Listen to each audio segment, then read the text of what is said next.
읽어보겠습니다. 차도 중용하여 성정지 덕과 추치지 공과 위육지 묘에 일일 완색이 유득언이니라. 다음으로는 중용을 읽어서 성정의 덕과 추치지공 미루어 이루는 공 이렇게 해석하면 안 돼요. 조금 이따가 그러니까 조금 이따가 그런 설명을 드릴게요. 위육지 묘에 이것도 자리하고 기르는 오묘한 이치에 대해서 이렇게 해석할 수도 있지만 그렇게 해석하면 안 돼요. 일일 완색이 유득언이니라. 하나하나 완미하고 음미하고 아주 깊이 음미하고, 완자는 아이들이 이렇게 장난감 완구할 때 완자잖아요. 애들이 아주 그냥 장난감에 마음이 쏙 빠져갖고는 혼이 그냥 쏙 빠진 것 같이 그렇게 음미를 하고 이치를 찾아서 터득함이 있어야 된다. 자, 중용은 천명지위성, 솔성지위도, 또 수도지위교라고 되어 있죠, 그죠? 그 다음 뭐라고 또 되어 있어요? 희노 애락지 미발을 위지 중이요 바리개 중절을 위지 환희. 중여자는 천하지 대본야요 화야자는 천하지 달되아니라. 그러니까 하늘이 명하신 것을 일러 성이라 하고, 또 성을 따르는 것을 교라 하고 가르침이라 하고, 또 도를 지키는 것을 수도지위교, 도를 지키는 것을 교라 하고. 그런데 여기서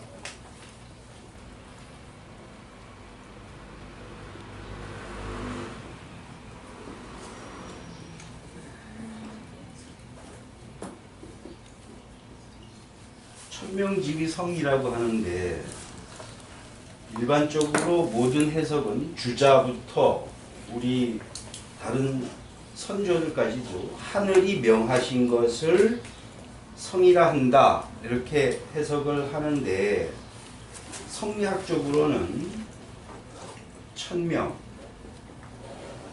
또는 태극, 천도,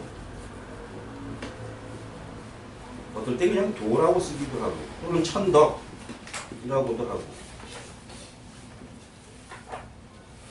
리, 성 이런 것들은 말이 다르다 뿐이지 성리학의 그 학문 내에서는 다 같은 범주의 용어예요. 같은 말이에요. 말만 다르다 뿐이지 다 같은 의미를 지닌 말이에요. 우리의 천명이 곧 성이에요. 우주 천지 만물의 근원자로 얘기할 때에는 태극이라 그러고, 또 모든 생명의 도덕적 근원을 강조해서 얘기할 때는 천명이라는 말을 가끔 쓰기도 하고, 자연의 질서와 이치 등을 얘기할 땐 천 내지는 천도, 하늘에서부터 부여받은 덕성을 얘기할 땐 천덕, 그것이 존재하는 모든 사물의 근본일 땐 리, 생명, 특히 생명을 가진 존재, 그 중에서도 특히 사람의 본질을 의미할 땐 성, 이런 걸로 표현이 돼요. 따라서 성리학적 측면에서 이야기할 때 하늘이 명하신 것을 일러 성이라 한다 그러면 이게 성리학의 근거가 성립 근거가 조금은 희박해져요. 뭐냐면 성리학이라고 하는 학문은 아까 제가 별 이치에 닿지는 않는다고 얘기를 했지만 성리학이라는 학문을 구조적으로 간단하게 얘기하면 복성, 그 다음 성성,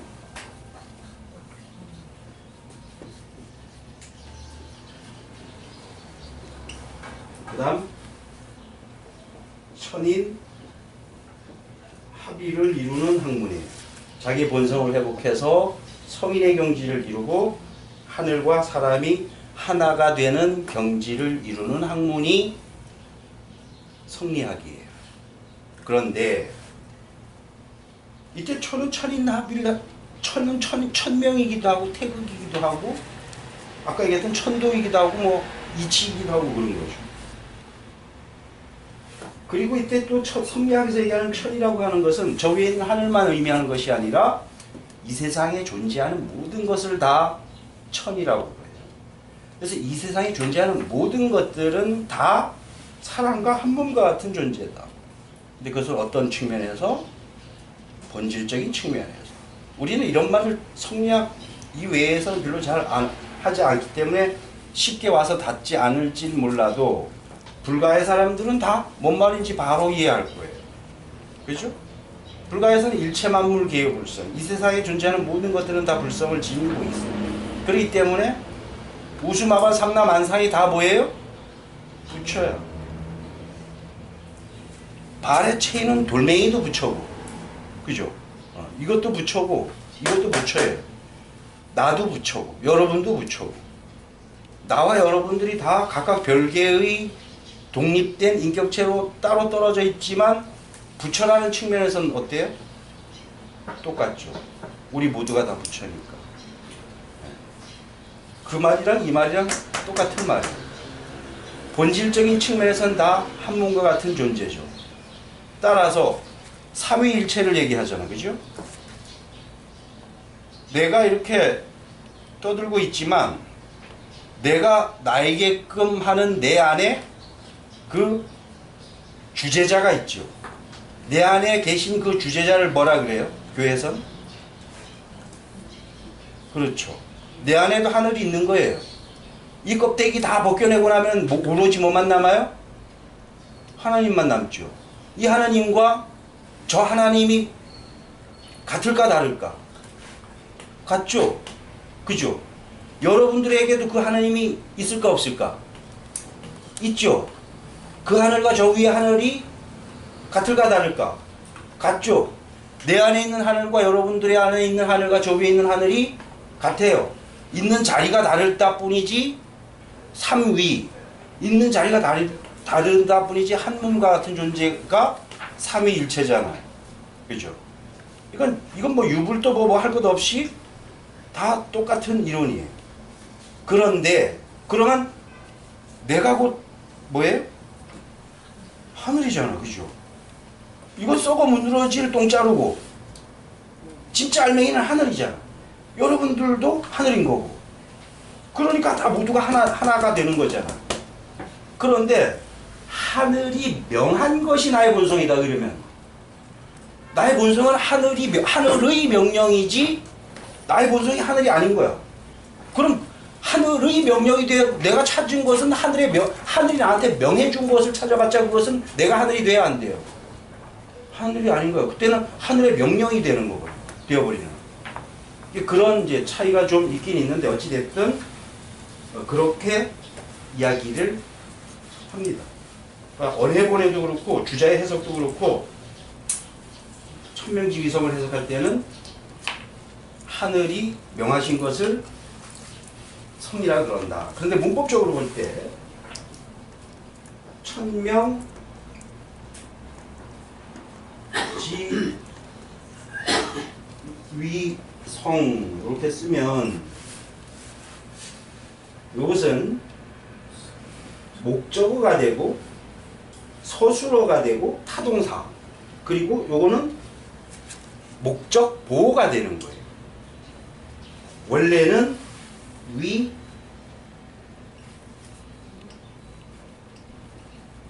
천명, 성 이렇게 돼 있는 문장이에요. 그래서 천명을 일러 성이라 한다. 그러니까 서술어, 목적어, 목적보호 이렇게 되는 거죠. 영어법이랑 한문문법이랑 제가 볼 때는 한 90% 가까이 비슷해요. 그런데 이렇게 문장을 썼을 때는 지금 저처럼 해석하는 사람은 거의 없을 거예요. 천과 명과 성을 이룬다 라고 하는 게 가장 정확한 해석이 돼요. 이렇게 썼으면. 왜냐? 요것은 각각이 독립된 개념이에요. 같은 말이면서도 하위 태극, 하자 위 태극, 위 천명성, 천이나 명이나 성을 다 태극이라 한다. 뭐 이렇게 해도 전혀 틀린 말이 안 되기 때문에 가장 일반적으로 딱 눈에 딱 들어오는 공부 좀 했다 그러는 사람은 이건 다 이게 각각 독립된 개념으로 천과 명과 성을 이룬다 이렇게 얘기를 하거나 또는 천명성을 이룬다 뭐 이런 식으로 해석을 해야 가장 자연스러운 해석이 돼버려요. 그러면은 이 글을 쓴 자의 의도가, 문장을 쓴 사람의 의도가 전혀 드러날 수가 없어요. 그렇기 때문에 이럴 때는 문장을 쓴 사람의 의도를 분명하게 밝히고 이것이 도치되었음을 분명하게 나타내주기 위해서 목적어를, 서술어와 목적어를 도치를 시킨답니다. 그래가지고 목적어를 앞으로 돌리고 목적어와 서술어 사이에 이것이 도치되었음을 나타내주는 지자를 넣게 되는 거예요. 향원은 논어에 보면 향원은 덕지적이 아니에요. 향원은 덕지적. 덕지적이라는 말이 있는데 여러분들이 가지고 있는 모든 번역서에서는 향원은 덕의 적이다 이렇게 해석을 해요.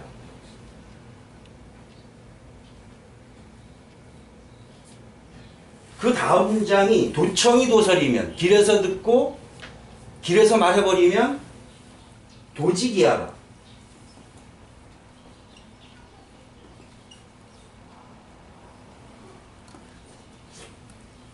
갑자기 기자가 생각이 나요. 버릴 기자. 버릴 기. 한머리. 초문이 붙이네. 아이 도지기하라. 네.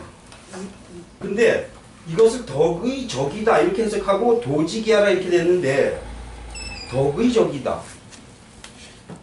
덕의 적이다. 그런 말이 성립이 될까요?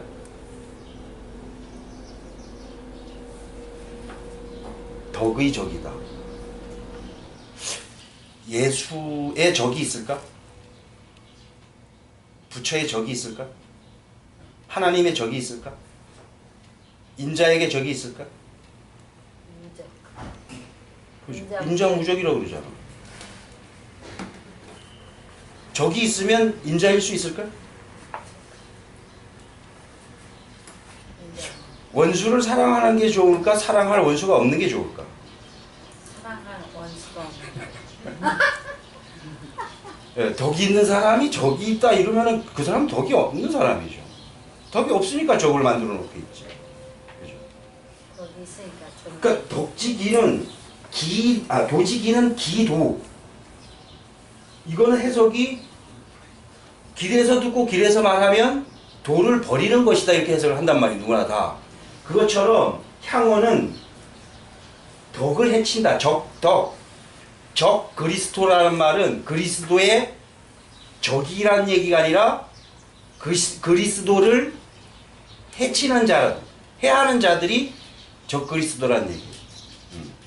그리스도 자체는 누구를 적으로 상정하지 않죠. 무슨 하나님? 사랑의 하나님인데 난 저 새끼 미워. 그러면 안 되잖아 그러면. 그죠? 하나님에게는 적이 있을 수가 없는 거예요. 요런 것처럼 요렇게 서술어와 목적어가 도치될 때는 지자를 써서 도치를 시켜요.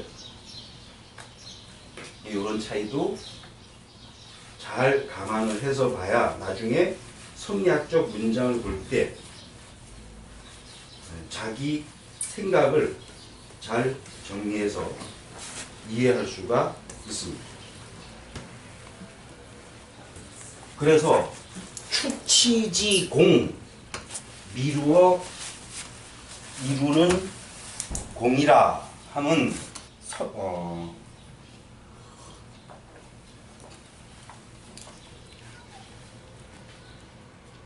추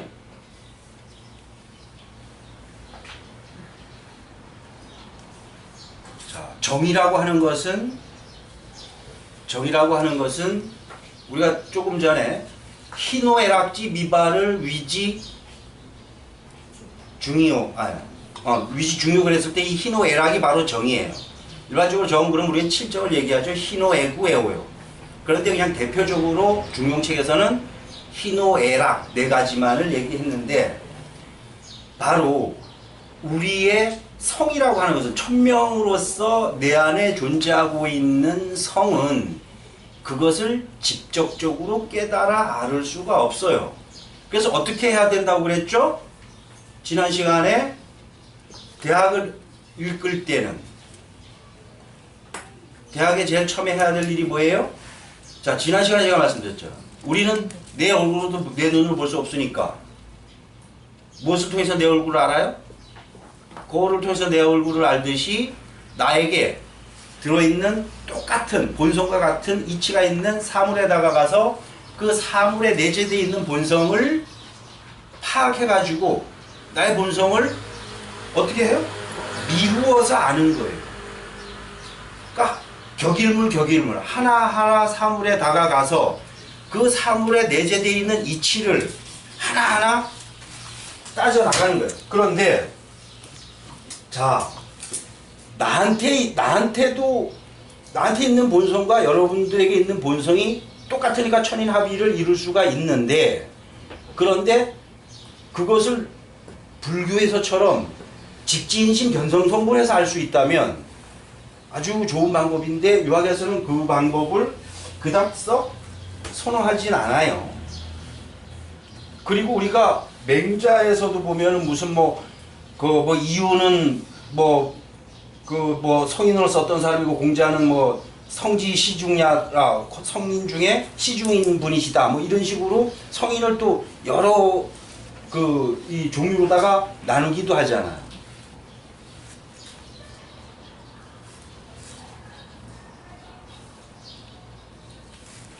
예를 들면 요걸 천명이라고 한다면 강물에다가 비유를 하는 거예요. 강물에다가 비유해요. 여기는 지하수층이에요. 지하수층을 다 걷고 나오면은 요게 강이 되는 거죠. 여기가 강이 되는 거예요. 여기 있는 사람들은 강에서 가까운 사람들은 강물 떠다 먹으면 돼. 그죠? 조금 멀면 수도관 박아서 수돗물 넣어서 먹으면 돼. 근데 멀리 떨어져 있는 사람들은 우물 파야죠. 그죠? 우물 파서 먹어야 돼. 그런데 강물을 이 관계를 전혀 생각하지 않을 때는 강물을 그냥 떠다 먹는 사람과 수돗물을 먹는 사람과 우물을 떠먹는 사람들이 서로 이 관계를 모르고 물을 먹고 있으면 자기네들은 다 다른 물을 먹고 있을 거라고 생각할 거예요. 그죠? 이물이 다 다를 거라 생각해요. 이 관계를 모르면 다 똑같은 이물 먹는 거잖아. 근데 이 관계를 모르면 다 다른 물 먹는다고 생각할 거 아니에요. 그죠? 더군다나 야 너네 그냥 강물 그냥 퍼먹냐? 우리는 수돗물 너는 약탄 수돗물 먹냐? 서로 그럴 거야. 그죠? 우물 막 퍼내려 가다 보면 처음에 지하수층에 이게 다 갖고 물이 막 고이기 시작했다. 그럼 이 물이 어때요? 찬물이잖아. 그걸 어떻게 먹어? 이렇게 될 거 아니야. 요거는 이제 잘 가라앉을 때까지 기다렸다가 먹어야 돼요. 그죠? 그리고 이 관계를 하나 알게 되면 이물이든 우리 똑같은 물이라는 것을 알 수가 있는데 근데 똑같지가 않아. 사실은.